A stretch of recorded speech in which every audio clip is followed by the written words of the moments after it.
Assalamu alaikum wa rahmatullahi wa barakatuh. Sejam muito bem-vindos, querida audiência, para mais um episódio sensacional do Salam Aleikum Podcast. Mais uma vez, eu, Walid Maslon, e aqui do meu lado, meu grande irmão aí, também para brilhantar a noite, Amir. Assalamu alaikum, como é que vocês estão?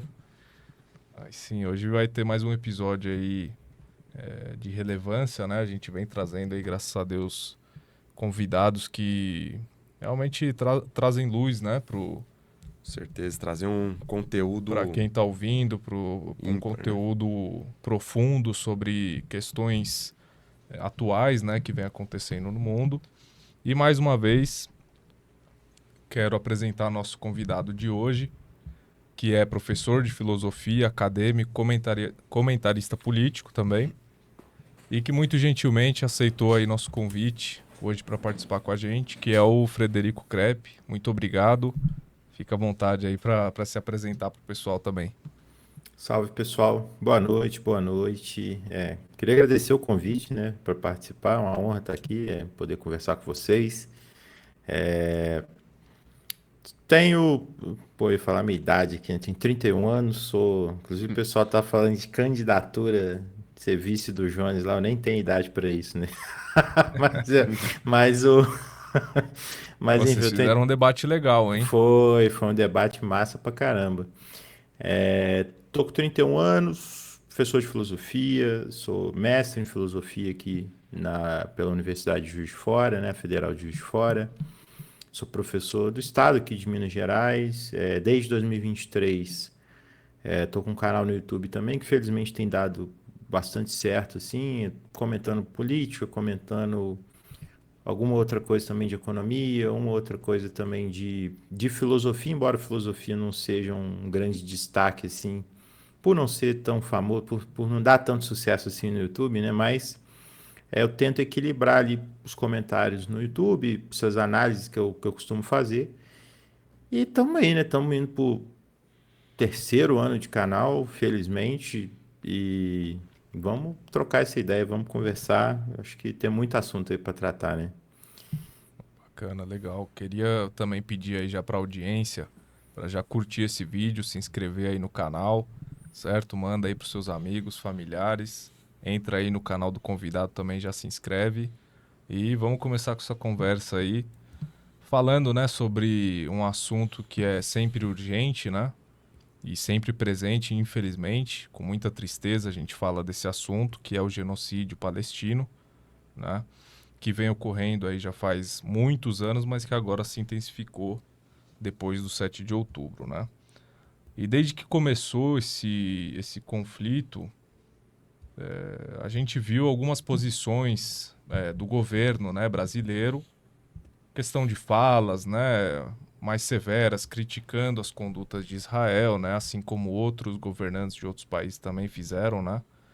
Mas eu queria saber de você, como que você vê, primeiramente, esse genocídio que vem ocorrendo e como que você vê essa postura do Brasil frente aos atos criminosos aí de Israel. Não, então, primeiramente, né, é uma coisa muito triste assim para qualquer pessoa que tem um pouco de humanidade assim no coração, né, um pouco de solidariedade no coração, ver isso que está acontecendo e ser transmitido por redes sociais, assim abertamente, né? É uma coisa pavorosa assim, é um negócio assustador. Ver pessoas, inclusive, celebrando isso, desumanizando a população palestina para poder contribuir para isso, né? Porque você não comete um genocídio se você enxerga o outro como um ser humano igual a você, você não comete o genocídio, né? Então você precisa desse processo sistemático de desumanização para poder fazer isso. Isso aconteceu em todos os genocídios que a gente conhece e acontece agora também. Isso é mais uma característica. As redes sociais, infelizmente, elas contribuem muito para isso, da forma como elas permitem com que certos discursos cresçam e sejam reproduzidos com muita tranquilidade. E o pior é a questão das lideranças políticas, né? Isso só está acontecendo porque o Ocidente, o tal do mundo livre, né, está deixando. Isso é muito evidente. E de certas figuras políticas No mundo, eu nem espero muita coisa, não. Por exemplo, uma figura tipo Donald Trump, eu não espero que o Trump condene um negócio desse, né? Muito pelo Com certeza. contrário. Agora, eu fico vendo figuras que tentam se passar, né, como ilustradas, progressistas, como baluartes do iluminismo, né? Aí você tem uns figurinhas aí, tipo o senhor Macron, você tinha a Alemanha, né? O governo passado da Alemanha, inclusive, a ministra das Relações Exteriores da Alemanha, a Baerbock lá, que inclusive agora está na presidência da Assembleia Geral da ONU. Atitudes vergonhosas, posicionamentos vergonhosos. O primeiro-ministro do Reino Unido, que supostamente é de esquerda, né? Um trabalhista, fazendo vista grossa e é uma vergonha, assim. O que tem que acontecer com Israel, o que aconteceu com a África do Sul na época do Apartheid, tem que ser excluído de tudo quanto é lugar, tem que ser boicotado, tem que ter uma pressão internacional gigantesca. No caso do Brasil, o Lula deu boas declarações, condenando, chamando pelo nome, e de fato é um genocídio. Inclusive, eu cheguei a fazer um vídeo repercutindo isso.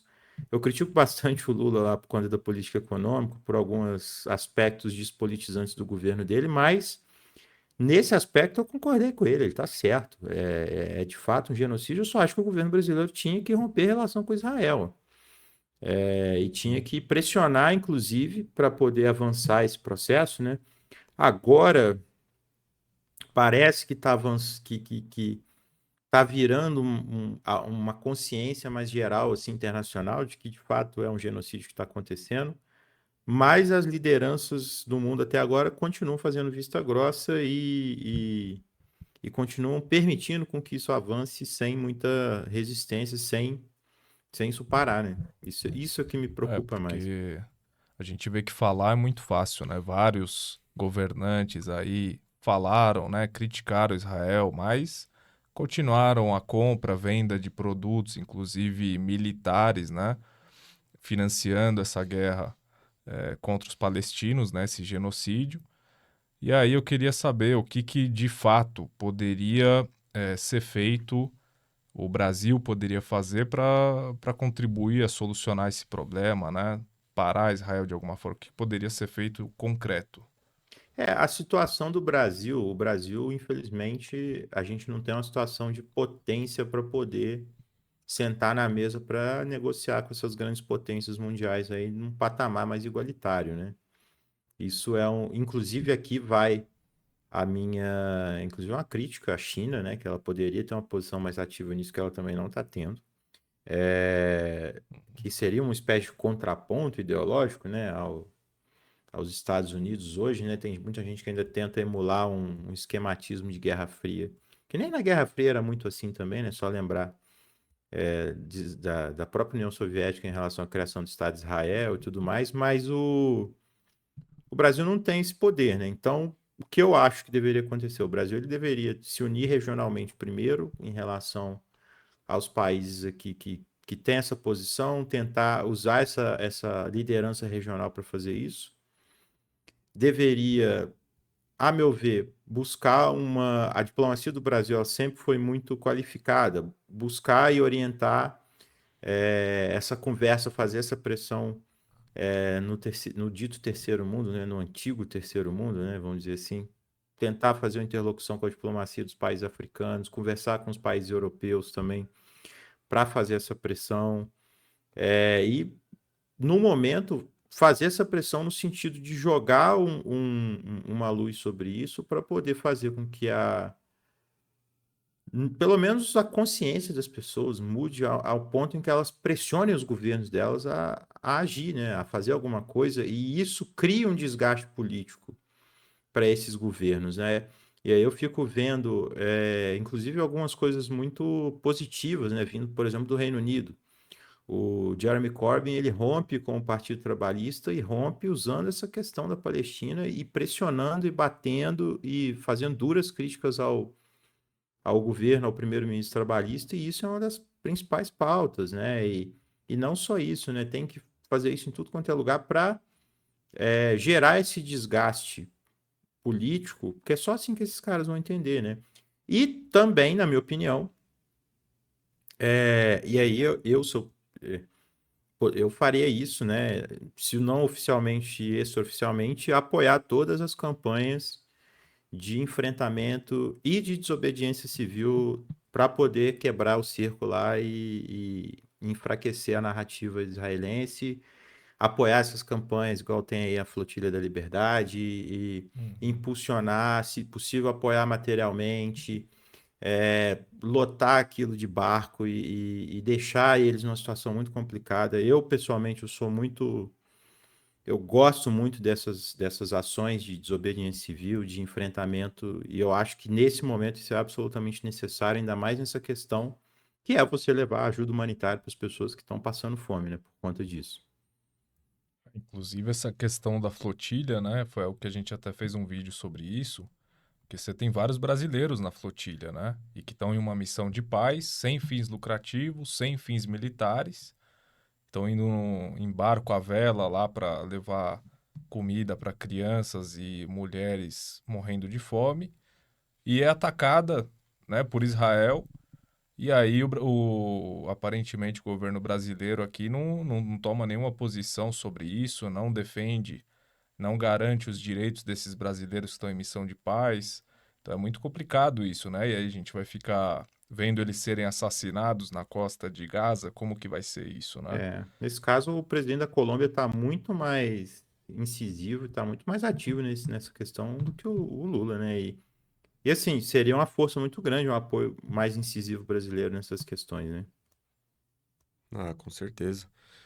E você falou, né, do Reino Unido, esse fim de semana parece que teve uma manifestação gigantesca lá, né, da Uhum. direita e tal. Você sabe dar detalhes para nós do que foi, foi, foi logo após também o assassinato do Charlie Kirk, né, aquele ativista da direita americano, né? Você consegue explicar um contexto pra gente? Não, então, esse ato em específico, eu ainda não tinha visto muitos detalhes, mas eu conheço essa figura, né? Essa liderança lá, essa galera se não me engano, é English Defense League, né? Que é Aquele Tommy Robinson, né? isso, o Tommy Robinson, a figura que já tinha sido presa, inclusive, se eu não me engano, ele é neonazi, né? Ainda tem essa questão. Eu não sei se é abertamente, mas se eu não me lembro, tinha alguma questão dessa aí. É, cara, aquilo ali é um barril de pólvora, dentro de um governo supostamente de esquerda que está completamente perdido, numa situação em que, assim, gente, sim, de verdade, o mundo ele está numa situação muito perigosa, cara, porque você vê essa situação. O Reino Unido ele invadiu o mundo inteiro, ele explorou o mundo inteiro, ele provocou desestabilização no mundo inteiro. Se a gente lembra, por exemplo, a questão do Mossadegh no Irã, quem puxou isso foi o Reino Unido, né? Foi o Reino Unido justamente para ter Uhum. controle sobre o petróleo do Irã. Então, eles estão ali, até depois que eles perderam essa hegemonia do grande império mundial, eles têm eles sempre foram aliados dos Estados Unidos nesse processo de destabilização. Uma das manchas, inclusive, do Tony Blair é o apoio dele à invasão do Iraque, né? Que ele é marcado por conta disso. Às vezes até muito mais do que por conta da economia, da gestão econômica quase que toda neoliberal da economia, né, quando ele foi primeiro-ministro do Reino Unido. E a situação lá, ela tá numa dinâmica lá que é o que está acontecendo é o seguinte: o governo ganhou a eleição dentro de uma derrocada violenta dos trabalhistas, dos conservadores, né? Na época do os conservadores tiveram uma crise muito forte assim por muito tempo. E aí casou ali medidas de austeridade que arrebentaram com os mais pobres, é, aquele governo do Boris Johnson que durante a pandemia ele fez um monte de lenha, pô, festa enquanto estava todo mundo de lockdown, e isso dinamitou a popularidade dele. E depois a crise depois dele foi mais absurda ainda. Teve o governo lá da Liz Truss que não durou praticamente nada. A única coisa que ela vai ser lembrada é por ter perdido a competição com o Alface e por Uhum. ter sido a primeira-ministra que foi a que estava no cargo quando a Elizabeth II morreu. E o Rishi Sunak fez um governo medíocre que tomou uma sova na eleição, que se eu não me engano ele perdeu até o assento dele no parlamento nessa última eleição geral que teve. Só que aí entra o Partido Trabalhista, ao invés de eles guinarem e de corrigirem, de mudarem a rota dessas políticas de austeridade, eles dobram a aposta nelas.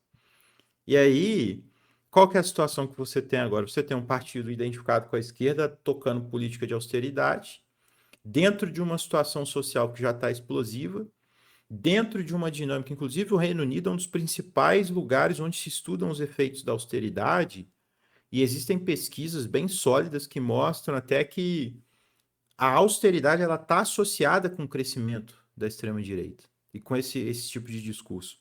Então, eles fizeram, por exemplo, pesquisas que mostraram que as regiões mais afetadas pelas políticas de austeridade dos conservadores ali na época do David Cameron eram regiões em que o partido do Brexit teve mais votos nas eleições e onde a população mais deu votos favoráveis ao Brexit, né, na época do Brexit. E partidos e grupos que estão hoje, junto com esses grupos que estão marchando, juntos inclusive com o UKIP, né, que é o partido lá mais à direita ainda, à direita dos conservadores, que é o do Nigel Farage, que já lidera as pesquisas no Reino Unido, por conta dessa derrocada dos trabalhistas, que eles simplesmente falham em fazer um governo minimamente trabalhista. E a grande questão lá, o que pode impedir esse cenário catastrófico, é que existe um partido agora à esquerda do Partido Trabalhista, que é o partido que o Jeremy Corbyn está fundando, com a outra ex-deputada lá do Partido Trabalhista, Zara Sultana, que pode fazer essa disputa desse espólio que que os trabalhistas estão abrindo mão justamente para poder fazer esse enfrentamento nesse campo antissistema com essa turma da direita. Agora, a chance dessas políticas de austeridade estarem alimentando esse ressentimento, estarem alimentando esses protestos, estarem alimentando essa expressão política aí que você vê uma liderança de um partido como o do Farage, como o do não é nem UKIP, eu até viajei. O UKIP era o partido anterior dele. Esse chama Reform UK. De apoiar esse partido é muito grande. Então, a situação que está colocada lá é muito séria, e a gente tem que olhar com atenção. A sorte, talvez, é que a eleição lá ainda vai demorar bastante. Lá são 5 anos de mandato, a eleição foi no ano passado, e eles tiveram uma maioria bem sólida. Então, eles ainda podem fazer um processo de troca dentro do partido para poder resgatar, às vezes, uma política uma política para reverter essas políticas de austeridade, mas no momento a situação lá não é muito boa, não. E esse tipo de situação pode ampliar. A França também agora vai passar por uma situação muito complicada, né? Caiu lá o primeiro-ministro, então são Uhum. tempos assim turbulentos, né? Vamos dizer assim. Agora, isso você concorda que talvez seja um fenômeno mundial, né? Principalmente com esse crescimento da extrema-direita, né? E aí você tem, obviamente, candidatos disputando pelo poder na extrema-direita e os candidatos de oposição, que seria é, os trabalhistas, ou comunistas, ou socialistas que seja, mesmo quando conseguem ganhar uma eleição, eles mantêm aquele sistema girando da mesma forma, né? Então, por que que você, na sua visão, por que que isso ocorre, né? E por que que isso vem ocorrendo mundialmente? Ah, sim, não, isso é um fenômeno que está acontecendo. Não só isso, esse é o principal fenômeno que gerou esse crescimento dessas forças aí da direita, né? Porque se você pega, por exemplo, é uma coisa até que eu gosto de comentar lá às vezes, quando eu falo da União Europeia, que a zona do euro é o marco dessas políticas de austeridade que estão tomando conta do mundo desde os anos 80 e 90. E a zona do euro ela foi construída dentro desse arcabouço institucional da austeridade. O arquiteto do euro e o arquiteto desse plano que botou uma camisa de força nos países da zona do euro era ministro da Economia do François Mitterrand, do Partido Socialista da França. Uhum, E aí, para uhum, vocês verem o tamanho do problema, porque você tem ali uma esquerda que desde os anos 40, 50, ela ela abandonou esse objetivo maior de uma troca de sistema, de uma mudança das relações de produção. E eu nem acho que não necessariamente precisava ser uma mudança ao estilo soviético, uma mudança orientada para uma planificação total da economia, mas eles abandonaram. Então, a gestão deles é assim, ó, vamos gerir aqui a ordem, vamos gerir essas relações de produção do jeito que elas estão, vamos gerir a economia de mercado e vamos extrair desse excedente para fazer política social, para fazer investimento, para fazer educação pública, saúde pública. Durante um tempo, nesses países centrais, isso deu certo. Acabou dando certo. Eles conseguiam eles tinham uma imposição, uma força maior ali para impor impostos mais altos para os mais ricos, e eles conseguiam fazer essa gestão. Só que depois de um tempo isso esgotou. Isso esgotou. Você tem uma força muito grande ideológica desse dogma do livre mercado, dessa ideia de você liberalizar tudo, desregulamentar tudo, enfraquecer os sindicatos, enfraquecer o Estado, que isso vai gerar prosperidade. Só que o que isso gerou foi concentração de renda, né? Uma concentração de renda absurda. E a esquerda e os social-democratas nesse sentido, ao invés de eles enfrentarem isso e oferecerem uma alternativa para isso, eles ofereceram uma alternativa no sentido de fazer uma gestão disso. E aí, a partir do momento que eles fazem isso, eles simplesmente abandonam a base social deles, eles deixam a base social deles perdida. Você não tem forças políticas para poder herdar isso dentro desse projeto alternativo, e quem herda isso é a direita, são essas novas direitas, né? Essa nova expressão da direita. Aí você vê uma direita, inclusive na Europa, isso é muito comum, cara. Se você for pegar essa discussão sobre identitarismo na Europa, é a galera da direita que se assume identitária, no sentido do movimento identitário, do movimento. E é essa galera que estava lá na rua, lá no Reino Unido, tá? Pode ter certeza. Essa galera que apoia na Alemanha a AfD. Então, você tem esse neoliberalismo destruindo as sociedades que estavam sendo construídas ali, esse processo avassalador ali que te deixa numa insegurança material muito grande. Você não sabe se você vai pagar aluguel, se você vai pagar suas contas, você não sabe se você vai ter emprego para poder. Você não sabe se você vai ter emprego para poder continuar vivendo bem, continuar se alimentando. E essa ansiedade ela é explorada por essas expressões da direita. A esquerda também ela acaba falhando muito, porque para compensar essa retirada dessa questão econômica, para compensar essa gestão neoliberal, ela vai para uma linguagem e aí ela abraça um identitarismo de minorias, que ela não agrupa esse identitarismo de minorias dentro de uma pauta maior, mais ampla, uma coalizão mais universalista, mais do trabalho, e isso gera uma retórica também muito de enfrentamento contra esse outro identitarismo, né? E isso acaba gerando uma situação de uma tensão social muito forte, e é uma tensão social que favorece essas expressões da direita, porque nessa briga eles são maioria, né? Se você vai para essa briga no sentido cultural, no sentido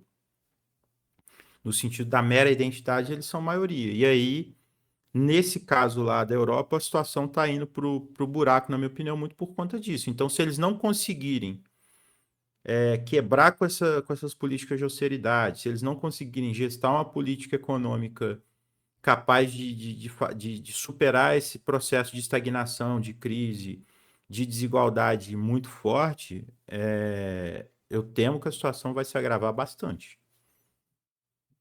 Agora você acha que para conseguir isso, né, essa liberdade, né, para poder atuar e para o povo também passar a ter condições melhores no mundo inteiro que a gente vê, né, que realmente esse é um fenômeno global, como já falamos, né? Então o mundo inteiro parece estar em crise, né? E quem sente isso é sempre o mais pobre, né? O povo. Então você acha que é possível fazer qualquer tipo de política que seja voltada ao trabalhador, ao mais pobre, sem que isso afete, por exemplo, o sistema financeiro, né, do Brasil ou de outros países, da forma como ele é feito, da forma como ele é conduzido? Ah, não, mas tem que afetar, tem que entrar para poder tirar o poder desses grupos, né? E isso não tem jeito.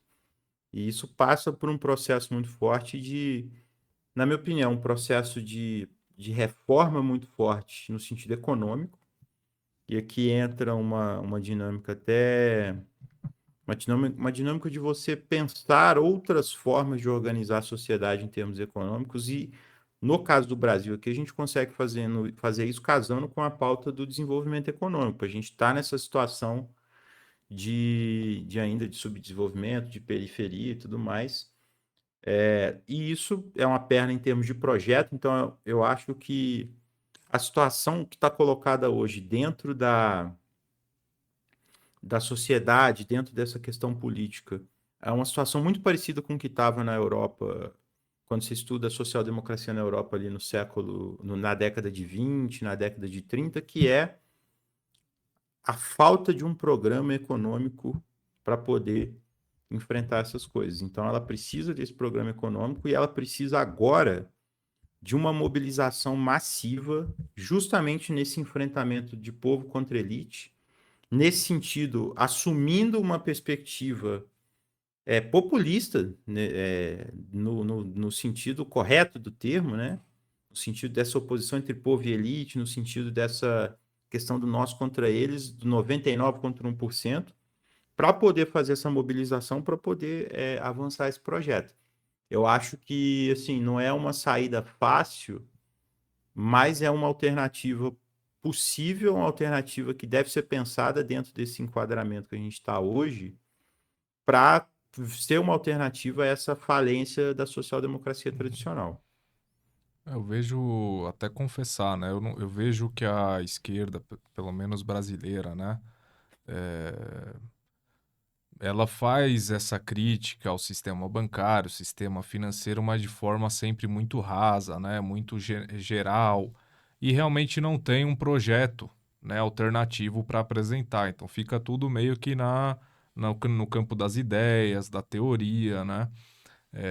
Nesse sentido, o que que você acha que pode ser uma via, pode ser talvez uma alternativa para isso que a gente enfrenta hoje, desses juros abusivos, né? De todo esse sistema bancário, o próprio Estado, né, tendo que se endividar cada vez mais. Então, o que que seria uma alternativa, algo para a gente pelo menos começar a pensar em um novo sistema, em algo alternativo ao que está hoje, né? Não, eu acho que no início, acho que a primeira questão, e inclusive isso envolve a esquerda brasileira no geral, é que muitas vezes o diagnóstico dela está errado. E aí ela tem um problema dessa leitura, né? Isso, inclusive, é uma dificuldade que a gente tem para fazer esse debate, porque essas leituras elas já estão aí no ar já tem muito tempo. Então, eu tenho um amigo meu que participa lá no canal direto, que ele é economista e chama Tiago Machado, que ele chama da era neoliberal no Brasil, né? Que é desde os anos 90 para cá e tudo. Ele está desenvolvendo a tese de doutorado dele em economia nesse sentido. E ele percebe, né? E é uma coisa que ele me fez ver também, que ele percebe como que até dentro desses setores da esquerda existe uma crise ideológica muito grande para pensar essa, essa dinâmica de política monetária, de política fiscal, essa dinâmica de enfrentamento a essa questão do sistema financeiro. Então, você pega, por exemplo, essa discussão agora que está colocada no Brasil do teto de gastos. Você tem a queda da Dilma ali em 2016 e imediatamente isso é utilizado, a crise que o Brasil estava ali na época, ela é utilizada para poder criar essa sensação essa espécie de consenso em relação ao teto de gastos. Aí você vai lá e aprova um teto de gastos em 2016, começa a valer em 2017, né? E aí você está lá e aprova um mecanismo desse. Isso é um mecanismo que reduz investimento, é um mecanismo que destrói a saúde, que destrói a educação, que trava a previdência, é um mecanismo que ele é totalmente regressivo em termos sociais, né? E aí, a esquerda, na hora que ela vai fazer essa crítica, ela faz essa crítica partindo de premissas que são muito parecidas com as dos caras que desenharam o teto de gastos. Uhum. E aí você chega em 2023, quando o Lula assume, o Lula ganha a eleição fazendo uma crítica ao teto de gastos, ele ganha a eleição e ele vai lá e coloca em vigor um outro teto de gastos, né? E aí a lógica deles era uma lógica assim, olha, nós vamos fazer um teto mais flexível, nós vamos fazer uma discussão aqui, vamos fazer um teto mais flexível, vamos permitir aqui um pouco mais de investimento. Eles falam que tem um mecanismo anticíclico, né, que é permitir o Estado gastar 0,6% acima da inflação, é isso que eles estão chamando de anticíclico, é, e, e aí fica essa discussão, só que o problema está lá nas premissas, o problema está lá nas premissas. O problema está nessa ideia de achar, por exemplo, que o Estado precisa fazer um ajuste fiscal duro, precisa equilibrar as contas para reduzir juros. Ele não precisa fazer isso. Essa premissa está errada. Uhum. Os juros, eles não caem, não é assim que funciona os juros. Os neoliberais defendem isso, uma parcela da esquerda defende isso, uma parcela, inclusive, dos desenvolvimentistas defende isso. E aí você tem, aí, por exemplo, você não consegue explicar a partir disso por que os juros no Brasil chegaram a, a 6%, até menos na época em que a gente tinha déficit fiscal maior do que a gente tem agora. E eles não conseguem explicar esse tipo de coisa. E aí, o que a gente precisa fazer então? A gente precisa primeiro acertar o diagnóstico e desenhar uma política alternativa a ele. Aí essa política alternativa é uma política que ela vai colocar o orçamento a serviço de um projeto de desenvolvimento do país, e esse orçamento vai estar vinculado a objetivos de investimento em infraestrutura, de ampliação do saneamento básico, de ampliação do transporte por ferrovia, de ampliação da integração nacional. E aí você faz você trabalha em cima desse projeto junto a isso. Eu acho que esse é um bom caminho para a gente começar a pensar essas questões. E aí a gente precisa acertar esse diagnóstico primeiro para acertar esse projeto depois, junto com o diagnóstico correto. Uhum. Agora, como você falou, né? O mundo tá passando por uma transformação, parece cada vez mais radicalização, né? Essa semana, né? Semana passada a gente teve esse assassinato aí desse ativista norte-americano, né? Charlie Kirk. Você chegou a desenvolver alguma opinião sobre isso? Você acha que é coisa de radicalismo mesmo? Algum radical foi lá e matou ele por alguma coisa que ele falou? Ou você acha que é algo mais, vamos dizer, orquestrado, algo mais oculto, obscuro? Então, eu vou ser sincero, assim, isso aconteceu, foi no dia 11, né, inclusive, aquele dia foi um dia muito agitado, né, para mim, então, foi agitado mais ainda, porque teve esse caso aí que, pô, eu vi o vídeo, eu fiquei, assim, pô, fiquei chocado com o vídeo, foi muito forte aquele vídeo. Teve a condenação do Bolsonaro nesse dia, e ainda foi o primeiro dia do Também. debate lá que a gente fez lá com o Jones e tal. Uhum. E assim, eu vou te ser até bem sincero, eu até queria comentar alguma coisa, eu acho bastante irresponsável a forma como alguns setores da direita estão usando isso para poder dar uma campanha de criminalização, de cancelamento, inclusive é algo até Tal. demagógico em relação ao que eles defendem, né? Porque quando você pega essa questão Eles são os primeiros a reclamar da cultura de cancelamento, da cultura de silêncio, defender a liberdade de expressão, tudo mais, para coisas muito absurdas, assim, né? Mas aí, de repente, aconteceu um negócio lá nos Estados Unidos, um contexto que não é o nosso, uma realidade política que não é a nossa, e os caras simplesmente querem usar esse elemento, transformar o cara num mate da política brasileira. Você vê, inclusive, tem um vereador aí de São Paulo que quer botar nome de rua, né, cara, no nome do cara. Olha que Nossa. coisa estapafúrdia, cara. E Ridículo, né? aí os caras querem transformar ele num Marte e querem usar isso para fazer é, uma perseguição à esquerda. É muito engraçado porque existe uma crítica dentro do meio cultural, desse meio também da imprensa, né? Especialmente mais recente agora, que eles falam da questão da cultura woke, né? E existe muito essa crítica e tal. Eu vou te ser bem sincero, eu sou crítico do identitarismo, que eles estão chamando ali de cultura woke mais solto ali, é o identitarismo. Eu sou crítico de uma outra perspectiva. Mas é engraçado que na hora que é com eles, eles agem igualzinho aos que eles estão criticando. Você quer ver um exemplo muito evidente que a gente inclusive começou comentando no início? Cara, você não consegue criticar nada do que o Estado de Israel, do que o sionismo faz, sem ser acusado de antissemita. E Uhum. aí eles reclamam de quando você às vezes está fazendo um debate crítico ali ao movimento negro, ao movimento feminista, aí você é acusado de racista, de machista e tudo. Mas aí se você chega e fala uma questão óbvia, ó, está acontecendo um genocídio na Palestina. Aí o cara vira e fala assim, não, mas aí você está sendo antissemita. E aí ele age de uma forma igualzinho ao que ele está criticando. E agora, dentro dessa questão desse caso aí, é rigorosamente a mesma coisa. É cancelamento para querer demitir os outros, cancelamento para querer perseguir as outras pessoas. E aí, eu até estava conversando um pouco com o pessoal hoje mais cedo lá no Instagram, eu fiz uma questão de pergunta e resposta lá. É muita irresponsabilidade, na minha opinião. Eu acho que isso é muita irresponsabilidade porque eles estão estimulando a violência, eles estão estimulando a violência. Se chega numa hora em que e que isso vira algo sério e que acontece alguma coisa séria com alguma figura da esquerda, quem que vai se responsabilizar por isso, né?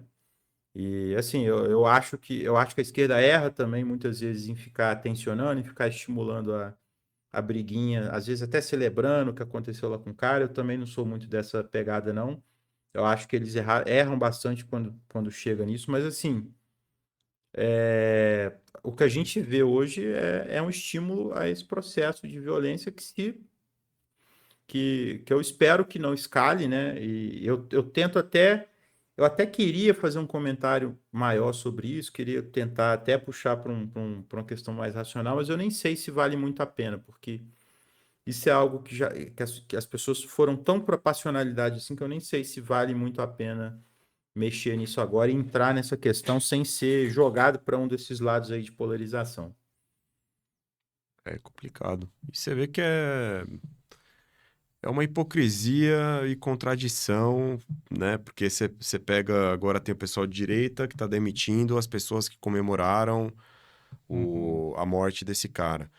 E aí, essa mesma pessoa de direita que está demitindo a pessoa de esquerda, há um dia atrás, ou até hoje, eles estão comentando lá nos posts que mostra o genocídio do povo palestino, estão comentando lá que nunca falte pólvora a Israel e tal, né? Estão comemorando Então crianças morrendo, né? você pega um vídeo, às vezes, de crianças morrendo, os caras comemorando e falando que não falte pólvora a Israel, que é tudo terrorista e tal. Vamos Exatamente. demitir essas pessoas também, né? Exatamente. Acho que Não, você vê isso que lá no você. Reino Unido, o Gary Lineker, por Uhum. exemplo, ele foi demitido da BBC, se eu não me engano, foi da Sky Sports ou da BBC, eu não lembro qual canal que era. Foi demitido porque ele falou contra o genocídio. E tem um monte de gente que está sendo demitido, que está sendo perseguido. Uhum. Acho que essa questão que você colocou do identitarismo, né, é bem isso. E isso ocorre de todos os lados, né? Porque enquanto não é com você, tá tudo bem, mas se for do seu interesse invadir e matar crianças e fazer tudo que for precisar ser feito, né? Aí não tem problema nenhum, né? A gente vê isso em até alguns críticos, né? Como, por exemplo, esse Charlie Kirk, eh, figuras até mais radicais, como aquele Nick Fuentes, né? Que ficou bem famoso nos Estados Unidos também, que fazem essas críticas e criticam até mesmo Israel, as atitudes de Israel. E você vê que são críticas realmente válidas, totalmente fundamentadas a Israel, só que a maior decepção desses caras é que Estados Unidos está invadindo os países árabes para favorecer Israel. Mas se fosse para favorecer os próprios Estados Unidos, aí tudo bem, aí justifica Exatamente. todas essas invasões, justifica toda essa matança, né? Mas não, peraí, tá favorecendo outro país além do nosso, então não pode. Então essa questão do identitarismo, eu acho que você colocou muito bem aí que realmente não vê o outro como seu igual, né? Que inclusive essa é uma política institucional hoje do Estado de Israel e você criticar isso, você é um antissemita, né? Então Exatamente. é importante a gente separar bem, né? O que que é o judaísmo, o que que é o sionismo político, o que que é esse governo de Israel, as ações de Israel, né? E a gente aceitar aqui no Brasil esse lawfare, né? Essa tática que eles usam em todos os países de ficar entrando com medidas judiciais para calar as pessoas, para estereotipar e rotular como antissemita por você estar fazendo críticas ao governo, a atitudes do governo, isso aí a gente não pode deixar acontecer, né? Então aqui também no podcast a gente sempre vem falando disso, dessa divisão que tem que ser feita e pensando em alguma forma, algumas ideias políticas que realmente pensem em todos, né? Como um todo. Então a gente sempre vê esses discursos polarizados, né, no mundo inteiro. Então fica difícil tomar lados e defender A ou B, né? A gente não sabe quais são os interesses por trás. E a gente está vendo aí na política mundial que todo mundo tem um interesse próprio, né?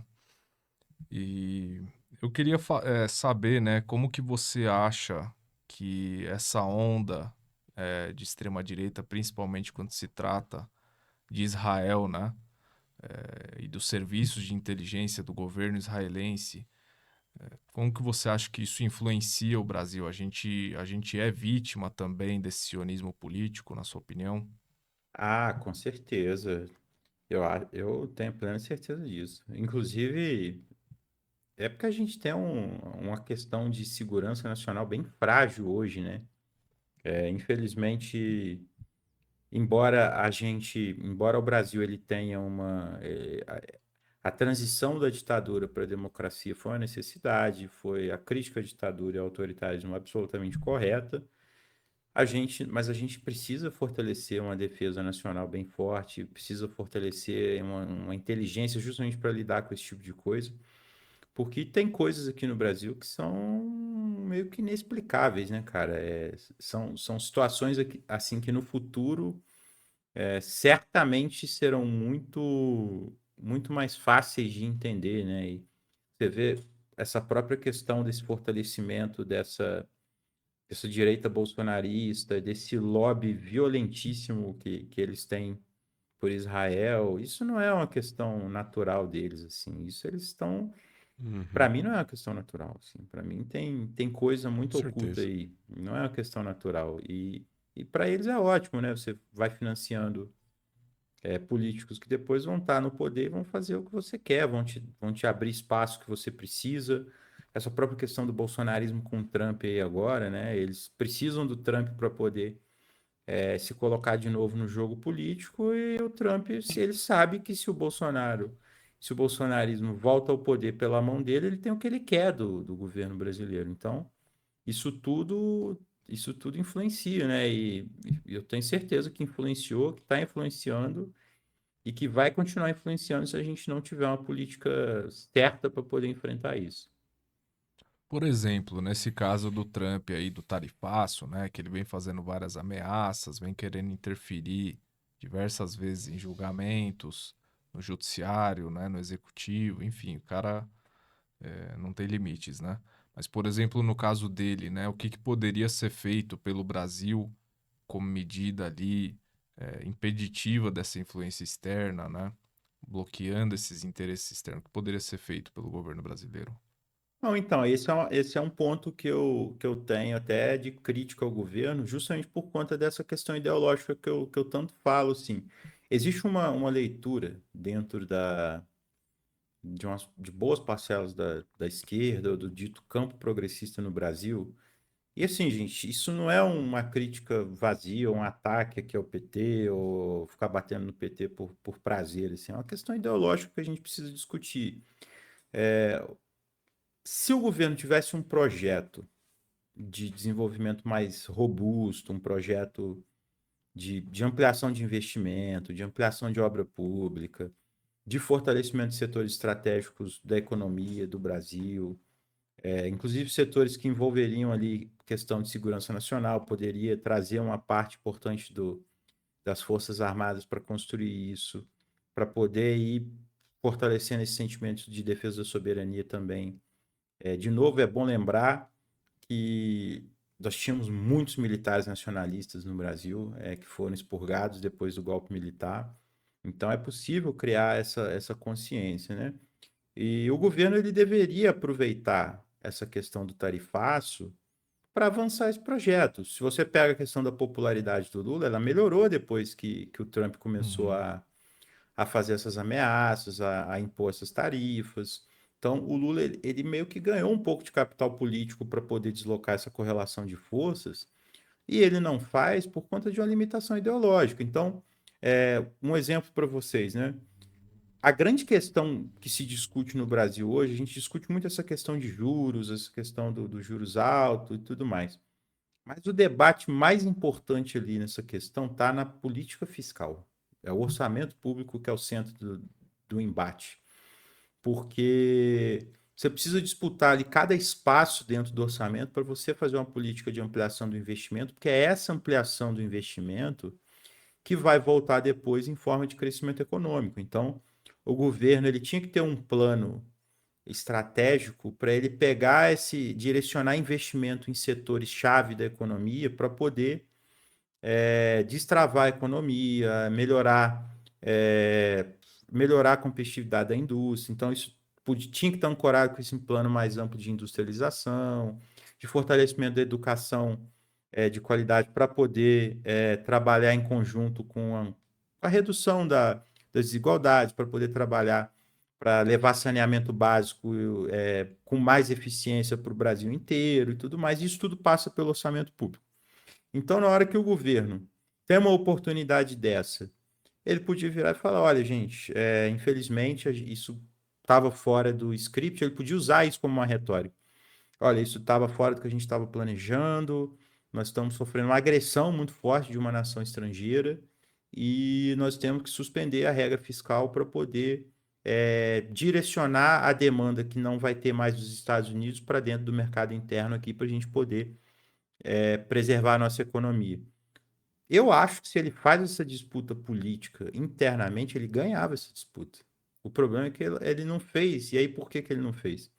Porque dentro da equipe econômica do governo, o consenso e a ideia majoritária é de que o que vai fazer a economia crescer é o setor privado, não é o investimento estatal.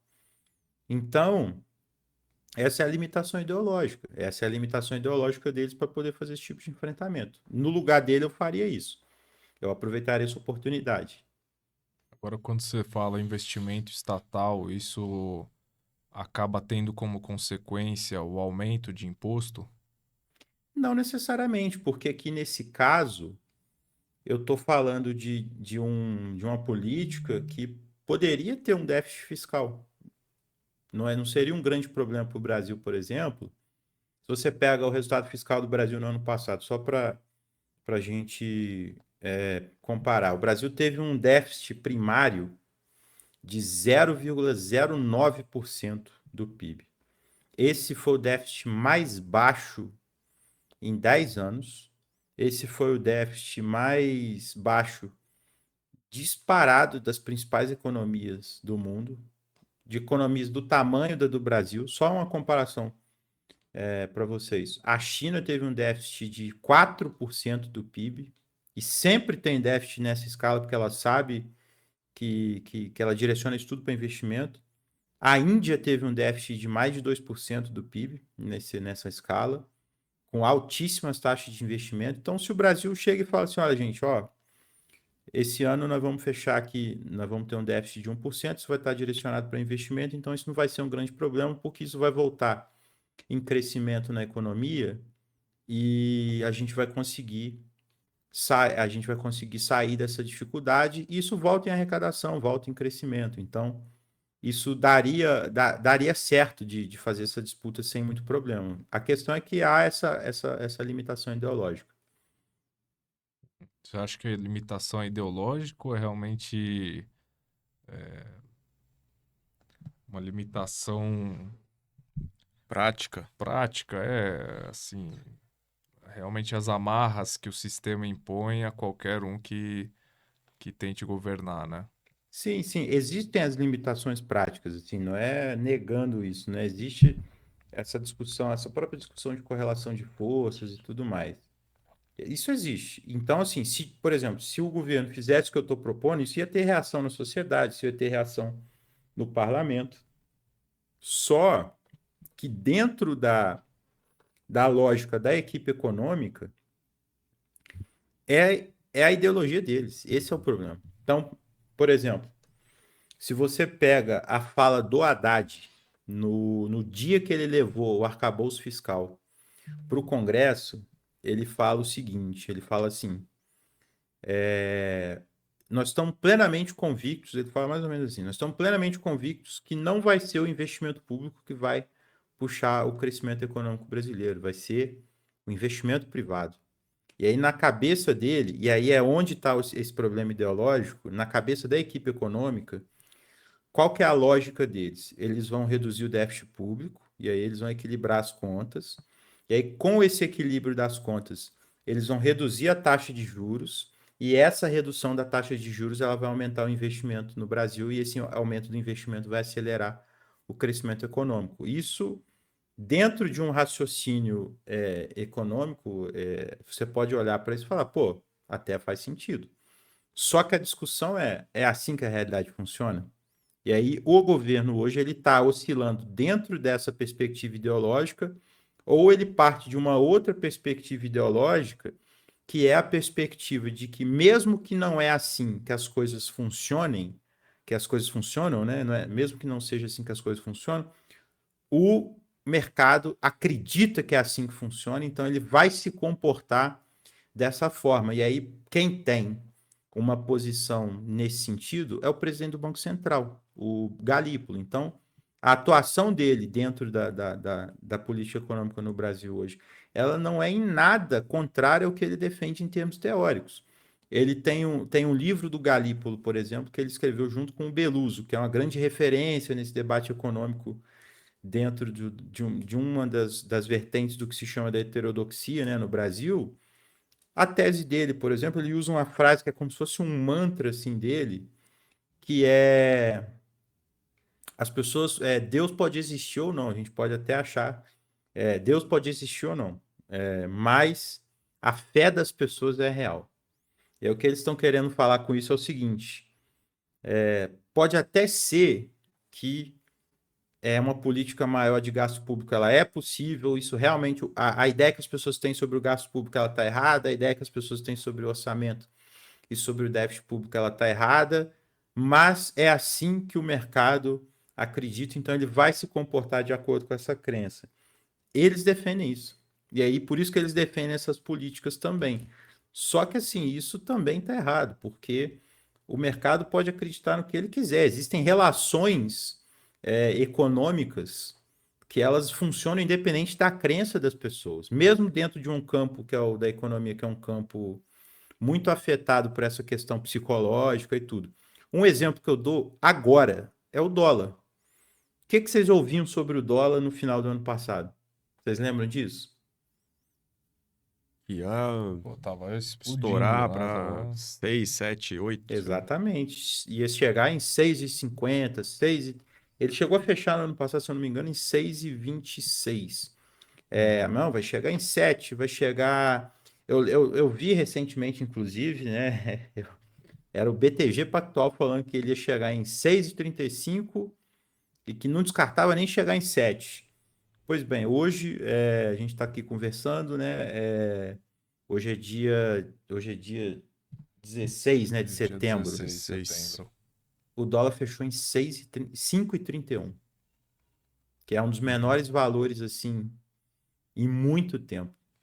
Que é isso, existem relações que funcionam independente da crença das pessoas. Então, dá para você. E essa é a limitação ideológica. Eles acham que a crença das pessoas vai Uhum. ser uma crença de que vai ditar e que vai limitar a atuação do governo. Então, nessa perspectiva, que é a do Beluso, que é a do Galípolo, que é a dessa turma, que é uma outra figura, que é o Guilherme Melo, que está na secretaria lá de política econômica, que ele é sobrinho do Beluso, inclusive. Todos eles defendem essa vertente, porque aí eles vão falar, olha, mesmo que a realidade não funcione desse jeito, as crenças compartilhadas pelo mercado, elas limitam a atuação do governo.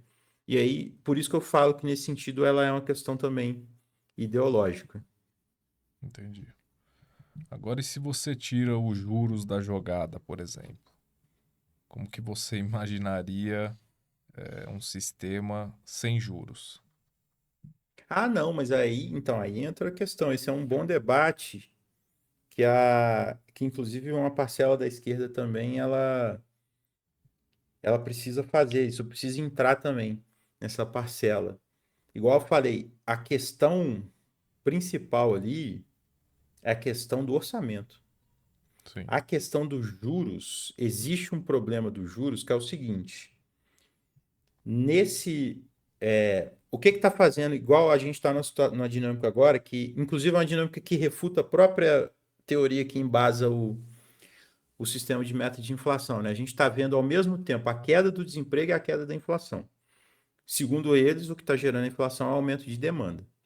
Só que ao mesmo tempo é um aumento de demanda gerado justamente pelo aquecimento da economia e por uma economia que está funcionando acima da capacidade, cujo sintoma é o desemprego baixo, né? Esse índice de desemprego aí, inclusive, que saiu hoje também, que se não me engano é de 5,6%. Isso não pode acontecer, teoricamente. E aí o que eles vão defender? Olha, vamos subir os juros para poder frear a economia, diminuir essa demanda, aí a economia ela opera, volta para a capacidade que ela estava, e aí a gente consegue frear a inflação. Nesse caso, o que o juros está fazendo hoje, o juros está fazendo o dólar cair. E o que está derrubando a inflação é os juros hoje, mas é via essa queda do dólar. Então, a ferramenta dos juros no Brasil hoje, ela tem que ser usada de acordo com isso. Ela tem que ser usada no seguinte sentido: se o dólar, a gente tem que, se a inflação está caindo, se o dólar foi para um patamar que a gente não é aceitável, a gente sobe os juros, a gente derruba o dólar, a gente derruba a inflação. E aí, ao mesmo tempo, você tem que ter uma política fiscal que trabalha para industrializar o Brasil, que trabalha para fazer investimento, que trabalha para poder fazer obra de infraestrutura social e tudo mais. E aí, essa política de juros, ela tem que oscilar de acordo com isso. E aí, em alguns momentos, ela vai ser maior, outros momentos, ela vai ser menor. O problema que está acontecendo hoje, que acontece no Brasil, é que, como boa parte dos rendimentos de renda fixa são atrelados justamente à Selic, uma Selic cada vez mais alta, ela funciona como uma espécie de distribuição de renda, né? E aí você distribui renda o dinheiro parado, e esse é o grande problema. E aí você cria um arcabouço de justificação, de teoria, da imprensa e todo mundo ali em volta justamente para poder preservar isso. E é isso que é uma das coisas que também tem que ser quebrado. Agora, questão, voltando um pouco, né, no tarifaço, Trump.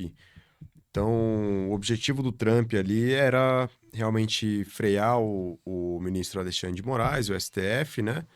Para não haver a condenação do Bolsonaro, ele poder se candidatar nas eleições do ano que vem e voltar, porque provavelmente na direita ele é o que mais poderia competir ali, né, com o Lula e tal.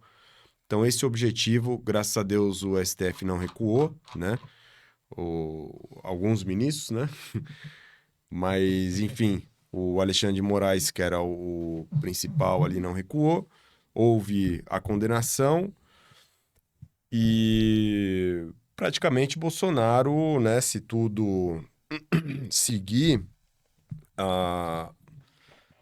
o caminho natural das coisas, ele vai ser preso e tal, e não vai poder mais concorrer. Você que acompanha isso mais de perto, essa questão de política e tal, Você acha o Trump ele vai cruzar os braços e falar, eu perdi? Ou você acha que ele vai voltar com alguma outra estratégia? Como que você vê esse cenário aí aqui no Brasil? Eu acho que ele vai responder. Ele vai ter que responder. O filho do Bolsonaro está lá nos Estados Unidos para isso.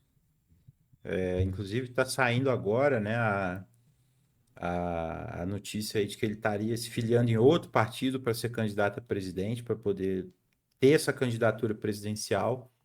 Inclusive, isso é algo que depois eu quero até analisar com mais calma lá no canal, até porque eu acho que isso vai ter muita implicação. Se ele fizer isso, ele vai dividir o campo deles ali de certa forma, e isso pode gerar um processo ali de até. Isso pode enfraquecer eles, na minha opinião. Agora, eu acho que o Trump vai reagir. Só que tem um porém, né? A gente está percebendo o que a gente está percebendo agora em termos de pesquisa de aprovação, de pesquisa eleitoral. As reações do Trump estão fortalecendo o Lula. Então, a depender do que acontece da reação do Trump, isso vai fortalecer a posição do Lula para o ano que vem. O Trump, eu não sei se vocês lembram disso, se vocês estão lembrando, lá no Canadá, ele pegou o Partido Liberal, que estava com 23% de intenção de voto na eleição, e eles ganharam com mais de 45% no dia da eleição por conta desse tensionamento com o Trump. Então, assim, pode ser. Na Austrália também aconteceu isso. Então, pode ser que tenha um efeito parecido aqui no Brasil. E aí vai ter reação, mas essa reação pode fortalecer o Lula.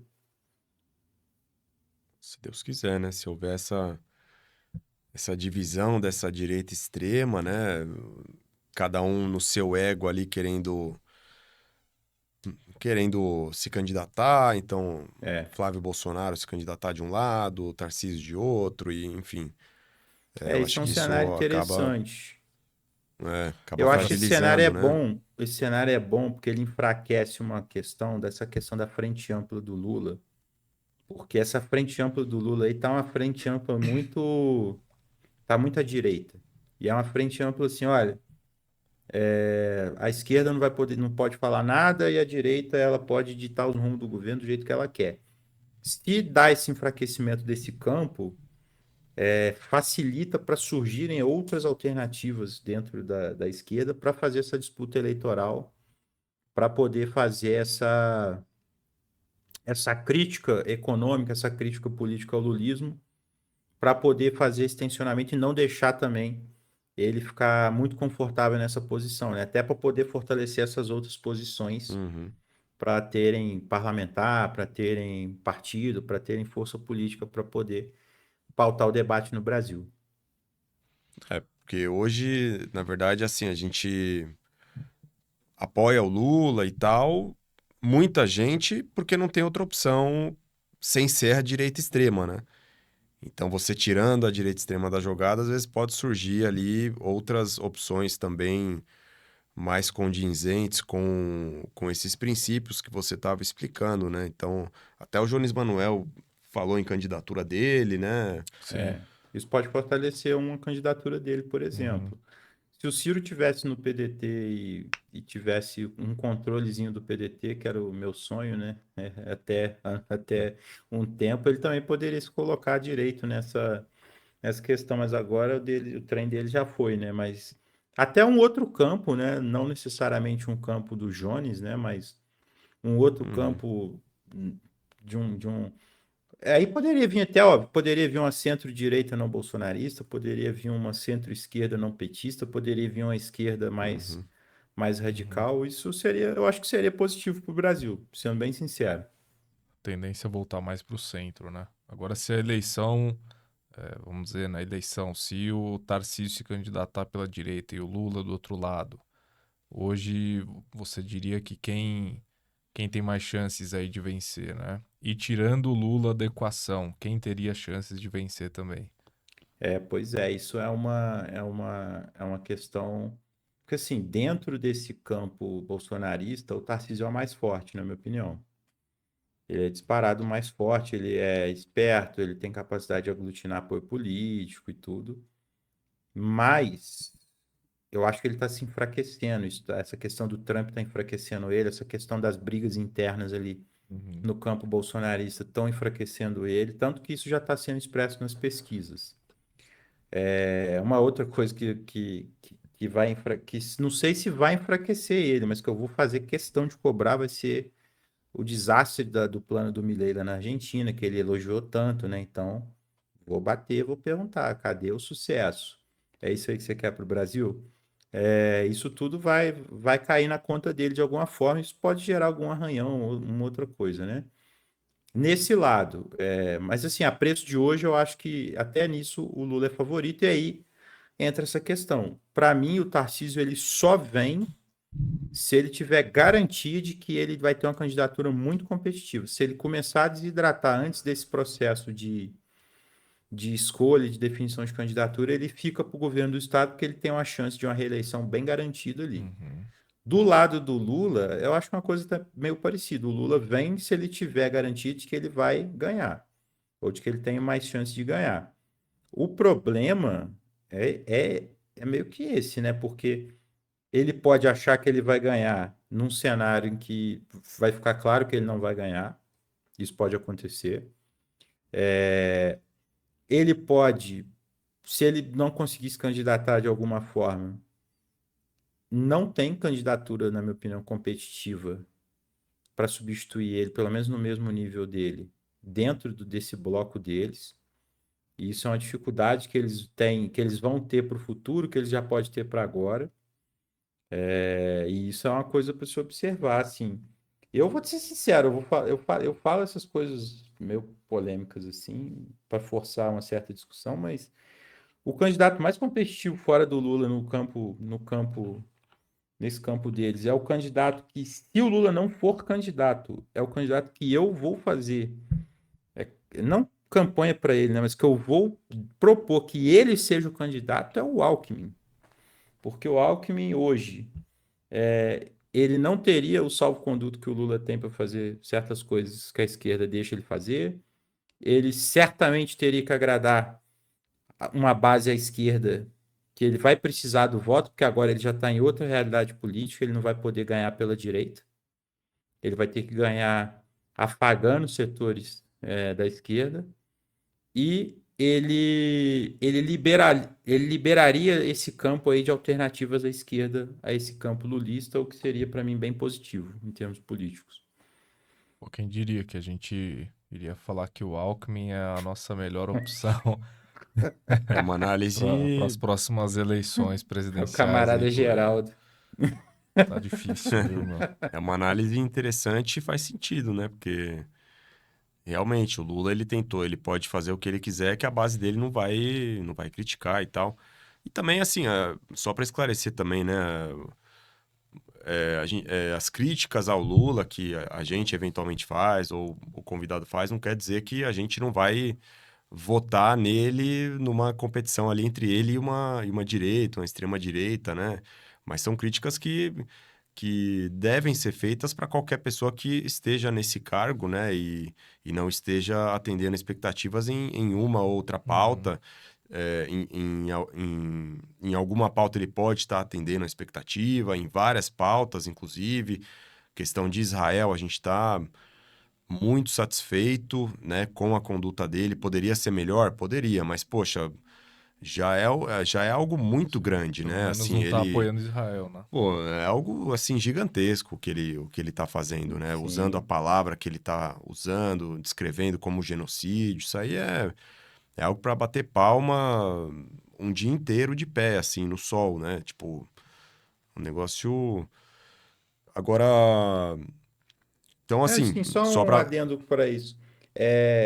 Assim, inclusive é só para a gente também entender que a crítica, a gente precisa ter uma crítica nesse campo econômico para a gente entender como que o bolsonarismo virou o que ele é. Porque o bolsonarismo não é um fruto. Existe uma leitura liberal hoje, que é uma leitura de que. Não sei se vocês já leram aquele livro do Levitsky, Como as Democracias Morrem, né? É um livro que virou uma grande referência nesse debate, que é uma leitura de que, ó, a democracia ela tem essas aberturas para esse tipo de candidato como o Bolsonaro, e aí eles jogam tudo dentro do mesmo balaio, joga Bolsonaro, Orbán, Hugo Chávez, todo mundo dentro do mesmo balaio. E aí, em momentos de tensão, momentos de crise, esses candidatos eles ganham espaço, as democracias, então, elas precisam se defender, fazer um cordão sanitário das instituições e tudo mais. Essa leitura, na minha opinião, ela é uma leitura que ela ignora o papel das políticas de austeridade que a gente estava conversando mais cedo nessa emergência dessas figuras da extrema-direita. Então, a gente tem que ter uma crítica muito firme nessas políticas de austeridade, muito sólida, para que isso não alimente esses movimentos.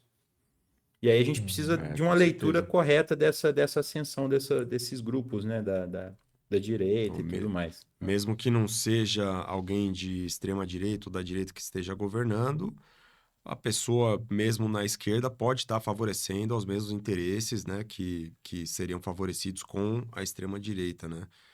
Não, e com certeza tá, né? Porque se você pensar em privatizações, né? é, esse, esse avanço dos bancos na economia brasileira, então todas essas regalias que o Brasil sempre deu para multinacionais, né?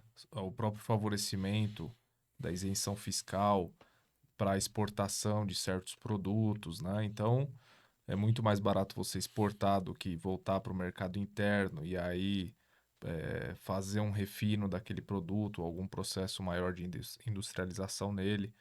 Então, tudo isso junta nisso também, né? E aí, eu vejo assim, hoje eu meio que perdi a esperança, porque sem o Lula, eu não vejo outro candidato capaz de competir com esse movimento estrangeiro que veio para o Brasil e que dominou uma religião, como por exemplo a bancada evangélica, né? Usa esse arquétipo religioso para atrair fiéis dessa corrente religiosa, né? Também grandes empresários brasileiros de fora, né? Políticos. Então, eu realmente estou preocupado, porque você vê que montaram uma estrutura ali, né? Que vai ser difícil de competir, vai ser difícil de encontrar alguém que bata de frente com essa estrutura, a termos de ganhar uma eleição presidencial, igual o Lula, né? Essa estrutura, na verdade, foi montada há décadas, né? E, Então é e muito tempo, né? inclusive durante o governo Lula, né? Foi, Durante o governo foi. Lula que muitos desses interesses externos ganharam força aqui dentro do Brasil, né? Sim. Mas eu também acho difícil uma força alternativa ganhar, mas eu acho que ela precisa ser construída nesse processo eleitoral, de alguma forma. Porque ela pode não ganhar agora, mas ela pode ser uma força política que no futuro vai crescer e vai herdar um percentual bom de voto, vai herdar uma organização social mais robusta e bastante necessária, né, para poder fazer esse tipo de enfrentamento. Eu acho que ela não existe ainda não, mas ela precisa, Uhum. a gente precisa de alternativas o mais rápido possível, alternativas que entendam usar a internet também, né, que saibam usar essa questão da internet, que foi muito importante, que eu sinto que ainda falta muito para essa oposição ao bolsonarismo, ela tem muita dificuldade de usar a internet direito, patina muito nesse ponto, e para entender melhor esse jogo político hoje. Você acha que o Trump está sendo enfraquecido nos Estados Unidos? E se ele tá, você acha que isso pode também acabar tendo efeitos aqui na extrema-direita, enfraquecer ela do mesmo jeito, enfim? Eu acho que tem. Assim, isso vai depender muito do que vai acontecer lá. Lá vai ter eleição no ano que vem, né? Eleição de meio de mandato. Eu acho que vai depender muito do que acontecer lá, porque. E lá, inclusive, na eleição de meio de mandato, assim, gente, vocês podem esperar barbaridades, assim. O Trump não vai querer perder aquilo de jeito nenhum. Uhum. E ele está Vai se ter outro enfraquecendo. atentado aí. Vai ter. Saiu agora, inclusive, né? Eu nem sei que fim levou isso, mas. Lá nos Estados Unidos tem uma questão muito comum que eles chamam do gerrymandering, né? É a maior democracia do mundo aí, gente. Eles redesenham os distritos ao bel prazer dos legisladores para favorecer o partido que está no poder, né? E geralmente isso é muito comum nos estados republicanos. E aí você tem lá um distrito que, por conta de questões étnicas, por conta de questões de preferência ali de certos grupos, ele é um distrito democrata. Aí você faz um redesenho do distrito, você dilui esse distrito, essa maioria democrata, em uma minoria dentro de outros distritos e você tira o mandato dos caras, dos democratas. Eles fazem isso para poder aumentar a bancada dos partidos nas eleições. O governador do Texas ia fazer esse redesenho, aí o da Califórnia chegou e falou: Ó, se você fizer aí, eu faço aqui. E o que vocês vão tirar da gente aí, eu tiro de vocês aqui e a gente vai compensar. Esse é o nível que está a situação deles. Então, ele já tem uma popularidade que está caindo, a inflação nos Estados Unidos está aumentando, especialmente também por conta desse impacto do tarifaço, só que isso tem que ver como que vai ser a reação disso no médio prazo, né? Nesse início vai ter inflação, tem que ver se ele vai conseguir melhorar a qualidade do emprego industrial lá, eu acho muito difícil, inclusive, e vai ter também o impacto esse impacto econômico mais geral em termos de recessão. Então, saiu o dado agora do seguro-desemprego que o emprego lá, o seguro o desemprego lá está aumentando, né? O acesso ao seguro-desemprego, isso é um dado preocupante. Então, tudo isso vai entrar para a conta. É porque os democratas lá são bonzinhos, eles são também, né, os ursinhos carinhosos aí da política mundial, também não. A gente sabe muito bem também qual é a deles. Mas dentro da política interna deles, hoje eles não podem, por exemplo, eles têm que usar essa questão democrática para se contrapor ao Trump. Então você viu o que aconteceu isso da gestão do Biden, né? O Biden tentou ser esse campeão da democracia, esse líder da democracia mundial, então ele se aproximou do Lula, ele veio aqui, mandou enviado aqui para falar para o governo Bolsonaro que se tivesse aventura golpista ele ia ser contra, para desestimular. Então, esses fatores temporários, né, esses fatores conjunturais, eles pesam para essa avaliação. Então, eu acho que a depender de uma vitória ou uma derrota do Trump, isso pode ter um impacto, sim, nessa, nessa questão da própria eleição do ano que vem, do próprio fortalecimento ou enfraquecimento desse grupo. Muito bom. Bom, pedir aí pro pessoal também que tá assistindo aí, dá o like no vídeo, se inscreve no canal, conheça também o canal do nosso grande convidado aqui, Frederico Crepe, no YouTube, com K, né? Krepe. Dá essa força pra gente, pro nosso convidado. Também tem muitos vídeos aí em que ele faz essas análises políticas. Você vai ver esses comentários que ele tá fazendo aqui com muito mais profundidade ali no canal dele também.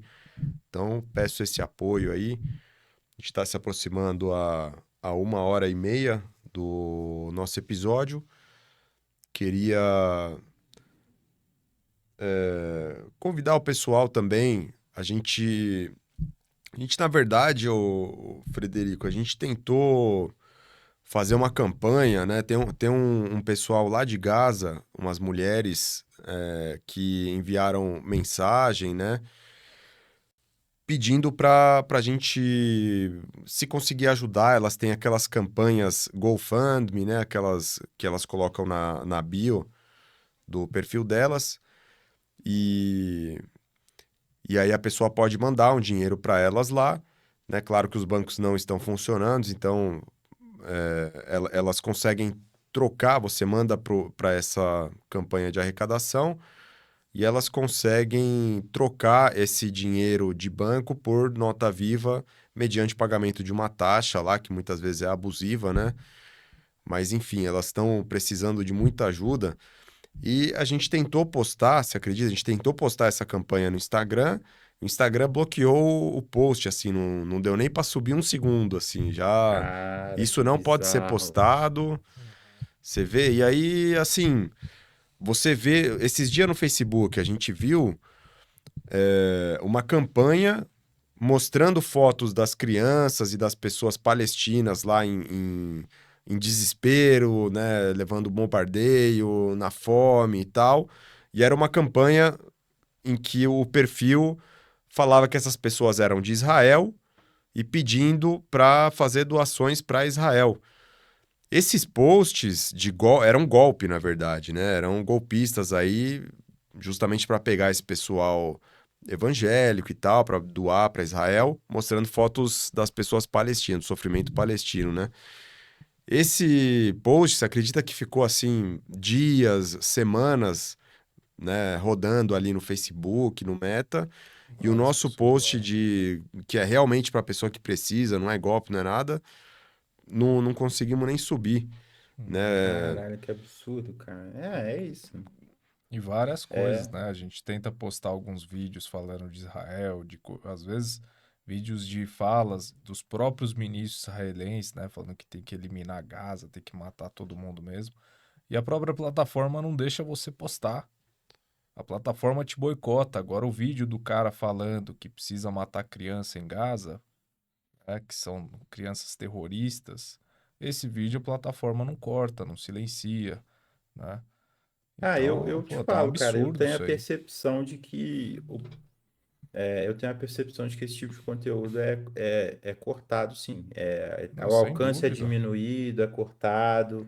Com Eu certeza. já, assim, eu nem abordo isso diretamente lá recentemente também por causa disso, cara. A última vez que eu falei foi dessa fala do Lula, que ele chamou de genocídio, deu uma polêmica do caramba.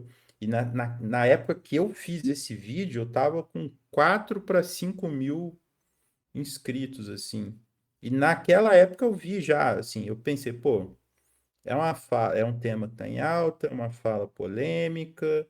Aí eu joguei ali, aí veio assim muito abaixo do que costumava vir na época, sabe? E eu Uhum, percebo isso, cara. Eu acho que existe sim esse problema. Isso é aquilo também que a gente com estava falando certeza. no início, né? É uma questão lastimável, né? E Sim, porque na época que lançou YouTube, Instagram, Facebook, não sei se a gente era muito novo ou era muito inocente, né? Porque a gente não imaginava, né, que, pô, isso aí vai ser É, usado amanhã, a né, máquina para de vigilância e controle da informação, controle né? da informação, manipulação, pô, isso aí é um... A gente vê essa interferência externa, né, de Israel. A gente aqui no Brasil acha que não tem influência, isso aí é coisa lá das Arábias e não sei o quê, né? Mas aqui a gente vive diariamente isso, né? Os nossos dados aí sendo roubados e vendidos, né, à sim. torta e à direito para várias empresas. Você tem um algoritmo que é programado para te enviar ou futilidades ou notícias falsas, né? E A claramente radicalização, aí né? Algoritmo treinado pelos radicalização total, extremismos. Uhum. polarização. O Trump mesmo ganhou eleição usando o Meta, né? O Facebook, Instagram ficou comprovado lá, inclusive nessa investigação que teve nos Estados Unidos. Então você vê toda essa influência, além de bancos, além de várias outras coisas que comandam a nossa vida diariamente aqui, que as pessoas não têm a mínima noção, né, do que se trata e de quem são os verdadeiros responsáveis, né? É só pesquisar, tá tudo disponível aí, é pesquisar que causa tanta desigualdade, tantas mazelas aí em todos os países, né? Em cada país, né, mas aqui no Brasil esse assunto está em alta, o que poderia, vamos dizer, tentar combater ou coibir esse tipo de censura, vamos dizer, oculta, né, obscura aí, de forma sorrateira, o shadow ban, essas coisas, acho que seria a regulamentação, né, das redes sociais, que é uma pauta que tá em alta aí no Congresso, né, que tem muita gente contra, então as pessoas que estão contra, né, a gente tem que abrir o olho, né, saber a quem elas estão servindo. Então, servindo é justamente essas big techs, essas, né? Você acha que esse assunto, essa regulamentação sai aqui no Brasil ou você acha que a força tá maior pro outro lado? Eu acho difícil, assim, até porque eu acho que essa questão da regulação, ela tá passando para a gente uma percepção mais, eu acho que a gente está depositando esperança demais nessa questão, e eu acho que talvez nós não devemos ter tanta esperança em relação a isso. Por quê? Eu acho que deve ter uma regulação mínima no sentido de certo tipo de conteúdo não ser permitido, de a pessoa ser obrigada a cadastrar, inclusive, um CPF na hora que ela for ter uma conta numa rede social. Eu acho isso muito importante, porque aí, se essa pessoa for lá, comete um crime, ela tem ali o CPF cadastrado, você vai saber quem é, e pronto, acabou, e não tem mais papo, assim, tem muita gente que se usa desse anonimato de rede social para poder fazer o que quer, né, inclusive, né? Só que Uhum. a forma como as redes sociais funcionam, ela já é uma forma que ela estimula esse tipo de conteúdo, esse tipo de extremismo. Então, isso é um problemaço, sim. É um problema até maior do que essa questão de regulação. Porque se você fizer um vídeo chocante, com um monte que estimula sentimento negativo, que estimula sentimento de ódio nas pessoas, a chance disso viralizar é muito maior do que se você fizer um vídeo mais ponderado, um vídeo mais com um chamariz ali menos apelativo. Então, se a Uhum. gente não discutir a forma de funcionamento das redes, a gente vai acabar resolvendo um pouco essa questão. Também tem essa, então, né? Nesse sentido que você está falando, um conteúdo mais acadêmico, mais educacional, um conteúdo em que você aborda o assunto de forma profunda, ele quase não é visto, e aí aquele conteúdo que trata do assunto ali de forma, né, super superficial mesmo e Sensacionalista, né? sensacionalista, ele acaba É, ganhando muito mais é relevância, por né? isso que você vê, por exemplo, uma ascensão de terraplanista no YouTube, né? Porque Uhum. o cara vai lá, bota lá uma terra plana lá na capa do YouTube, aí bota lá uma mensagem assim, eles estão enganando você. Aí você já é um cara desconfiado, você vai olhar ali e falar, pô, o que que será que eles estão me enganando? Aí tu vai lá, vê o vídeo, aquele vídeo ele casa perfeitinho com a tua crença, com o teu sentimento ali de que tá tudo errado, de que eles estão escondendo as coisas de você. E aí o cara que é crítico do terraplanismo, ele vai lá comentar, ele fica puto, ele vai lá comentar e vai xingar o vídeo, e aí o engajamento do cara sobe, e aí você Uhum. tem Entrega ali para mais pessoas. Exatamente, aí você tem um movimento terraplanista organizado. E isso que eu estou falando de terraplanismo, porque é o menos nocivo, né, dessa galera, mas aí você tem antivacina, você tem extremismo político e por aí vai, né? E aí é a proliferação dessas ideias que estão sendo estimuladas pelo algoritmo, né?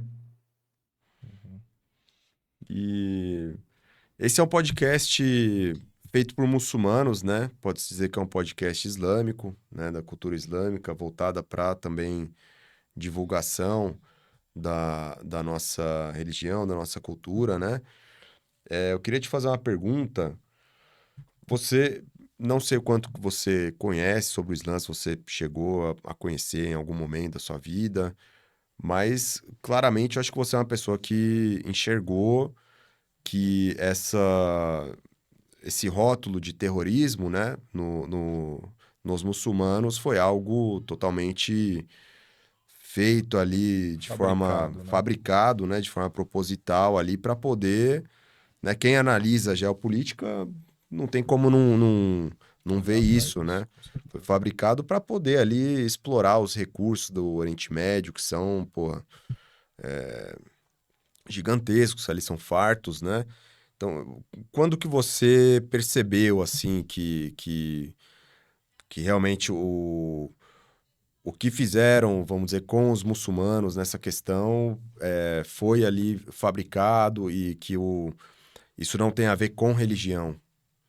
Não, então, quando eu era criança, início da adolescência, assim, isso é uma questão muito. É uma questão que está na cultura, cara. Isso foi construído de uma forma muito Sim. sacana, né? Porque isso está na cultura. Você pega, por exemplo, eu sou professor, né, cara? Então, Eu dou aula, às vezes eu fui dar uma aula um dia, eu nem lembro o que eu fui falar na aula, eu estava ensinando, acho que sobre preconceito para eles, né? Alguma coisa sobre raciocínio, como que a gente aprende a raciocinar errado e tal. Aí eu perguntei qual que é a primeira palavra que vem à mente de vocês quando eu falo muçulmano. Aí muitos responderam terrorista. E aí é uma questão muito curiosa, né? Porque se você pega essas expressões do terrorismo no mundo islâmico ou no mundo desse mundo ao redor ali, elas foram justamente alimentadas pelas potências ocidentais para poder dividir, para poder entrar em guerra com outro país, para poder roubar recurso natural. Então, assim, o José Cobor, ele foi falar do Irã uma vez que ele falou que é o discurso das crianças na sala, né? É o discurso para criança na sala. E isso é muito difundido, né, cara? Infelizmente, assim. Quando eu percebi que tinha dado. A primeira vez que eu tive uma quebra em relação a isso foi na época da Guerra do Iraque. Que na época eu gostava muito de acompanhar essas coisas, né? Eu tenho esse problema, eu sou meio fominha com questão de política, com questão de notícia, então lia muito, acompanhava. Eu tinha o que ali? Eu tinha 10 11 anos de idade, assim, eu era muito, eu gostava, e eu olhei aqui, eu falei, tem alguma coisa errada, assim, não tá certo isso. E aí eu vi essa quebra, né? Eu pensei, aí na hora ali eu pensei, pô, eles não estão invadindo o Iraque, não é um bem contra o mal ali. Na hora, e eu sempre fui muito anti-guerra, muito anti. É, é isso, anti-guerra no geral, né? Inclusive, eu tô até com esse livro do. Tava até lendo o livro do Tolstói aqui, O Reino de Deus Está em Nós, que é o livro que ele justifica a resistência pacífica à violência e tal. Influenciou muito o Gandhi e o Luther King Uhum. depois, mas eu tenho um pouco dessa pegada, né? E aí O...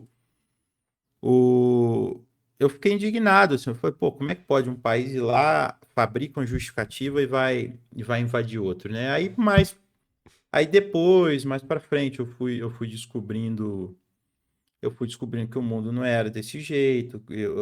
Felizmente, eu sempre fui criado numa cultura mais aberta, de questionamento, de fazer pergunta, então eu consegui quebrar um pouco essa percepção rápido. E aí, quando eu entrei, por exemplo, na filosofia, né, é uma coisa que as pessoas às vezes não sabem, né? Enquanto a Europa estava na Idade Média, o mundo islâmico vivia um apogeu, assim, em termos de cultura, em termos de Uhum. filosofia. Então, a filosofia do Platão, por exemplo, as obras do Platão, elas foram preservadas por conta dos árabes, porque eles preservaram, eles Uhum. traduziram, as obras do Aristóteles. Então, assim, você tinha Então, não é essa questão que eles discutem, essa questão do que é necessariamente fundamentalista, até porque depois você vai estudar, você percebe que existe fundamentalismo em todas as religiões. Você percebe, por exemplo, você vai ver o caso dos Estados Unidos, da Ku Klux Klan, que é um fundamentalismo cristão, supremacista branco, é, altamente segregacionista. Então, aí você vai percebendo. Aí isso ajudou um pouquinho a mudar essa percepção. Eu particularmente, eu acho muito interessante. Assim, eu tenho muita curiosidade. Eu confesso que eu não sou um grande entendedor, eu não conheço muito. Sempre que eu posso, eu tô acompanhando alguma coisa, eu tô lendo alguma coisa. Gosto muito daquele canal de História Islâmica, inclusive, né? Uhum. Que E tá na flotilha, inclusive, né, o Mansur? Sim, o é, Mansur tá na ele flotilha foi lá, no o pessoal nosso foi no fórum perrengue lá, lá. quando a gente fez o fórum, ele estava lá. Foi ele e o Ali Ah, é? Ramos. E aí Hum. o Ali, inclusive, que eu converso bastante com ele, né? O Ele Ali, inclusive, que indicou o seu canal pra é, gente. sim, é. É. Eu converso, eu vou até levar ele lá no canal também. E eu tenho muita curiosidade, Pô, assim, de depois já visitar passa aqui também. agora. Eu tenho muita curiosidade de visitar países, né, de cultura islâmica. Eu sou uma pessoa meio caseira, quase não saí da região sudeste, mas eu tenho muita curiosidade, assim, de conhecer outras culturas e tudo. Ah, Bacana, legal, isso mas daí. é o que ele falou, né? Tipo, essa questão de terrorista, né? Esse rótulo que colocaram nos muçulmanos, na gente, é tão forte assim que você vê, você chega numa sala de aula e você Sim. pergunta, a primeira coisa que você lembra quando fala é, terrorismo, né? Aí fala muçulmano. Ou se você falar a primeira coisa que você fala muçulmano, lembra terrorismo. Uhum. É um, assim, impregnar, colaram com super bonder mesmo, assim, sabe? Sim. Não, e aí você vê que essa mesma lógica que foi aplicada aos muçulmanos, né? Esse estereótipo negativo de terrorista, também está sendo aplicada aos judeus, né? Aos judeus ali como tendo um direito divino, né, da sua religião ali, uma justificativa divina para realmente colonizar, ocupar, matar, enfim. Então eles estão usando também a religião judaica como desculpa, né, para entender esses interesses políticos, econômicos, né? E eles fazem isso com todo mundo, né? Se a gente lembrar, há pouco tempo atrás, os chineses, por exemplo, era ridicularizado em filme. O próprio negro, né, sempre em uma posição ali subalterna, né, ou como escravo, ou como um bandido, ou algo do tipo. E eles vão mexendo, né, nessa cultura, nesse inconsciente do povo, né, para que a gente seja mais fácil aceitar esse tipo de argumento racista, né? E justificar todas essas ações que eles estão cometendo, né? Totalmente, totalmente. Mas isso é uma coisa curiosa, porque, por exemplo, a gente está falando da China. Hoje existe, eu acho que existe uma visão da China de muita curiosidade em relação à Ah, eu China, que eu também acho que acho. virou assim.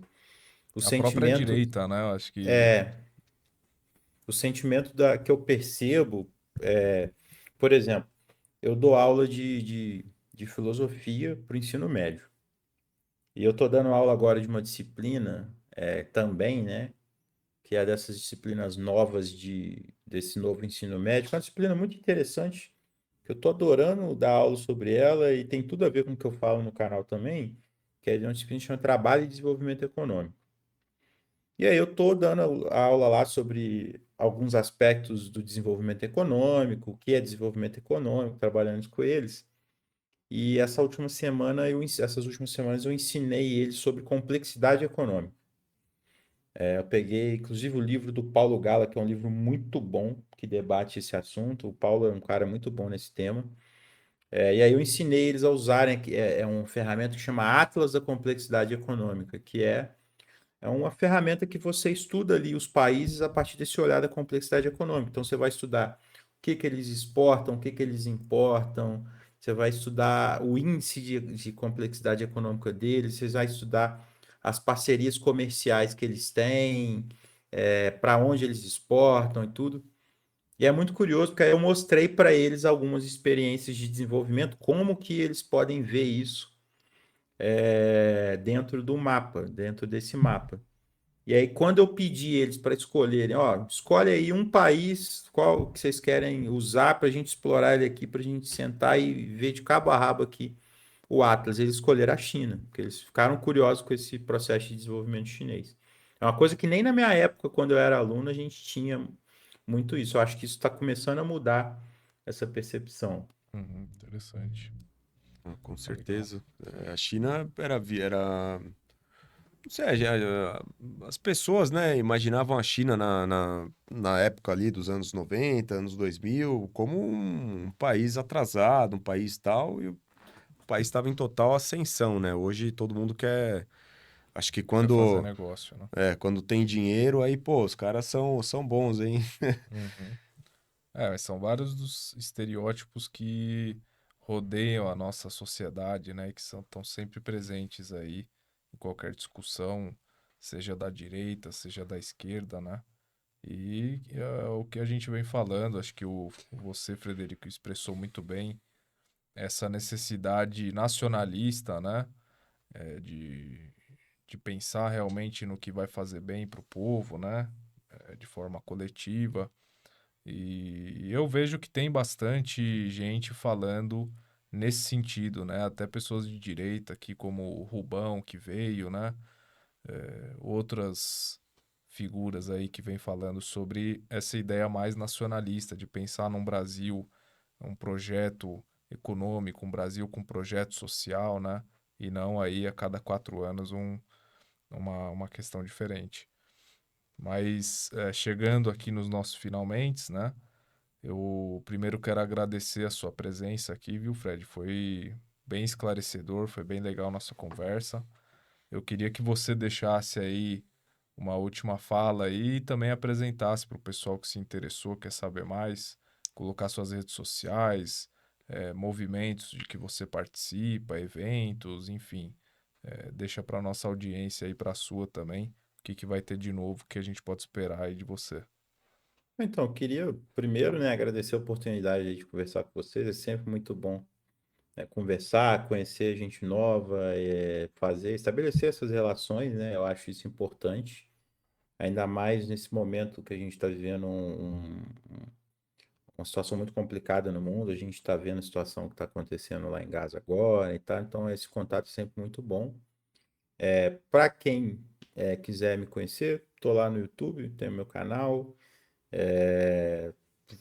Estou fazendo vídeo aí desde 2023. A partir de 2024 eu já engatei mais periodicamente ali para ter uma rotina, né? Geralmente eu tenho feito ali 4 vídeos por semana. Faço uma live semanal também para tratar de alguns assuntos, para conversar com o pessoal. É lá, meu nome, Frederico Crepe. É, Tem o Instagram também, que agora eu estou usando um pouco mais, né? Fred.crepe também. Provavelmente esse vai sair depois também. Quem quiser dar uma olhadinha lá no debate que a gente fez lá, esquerda moderada, esquerda radical, tá muito legal. Fica o Pô, convite para legal todo mesmo. mundo lá. Fizemos no canal do Spectrum, gravamos lá eu de um lado, Jones Manuel do outro, foi muito interessante. E deixa eu ver se eu não esqueci nada.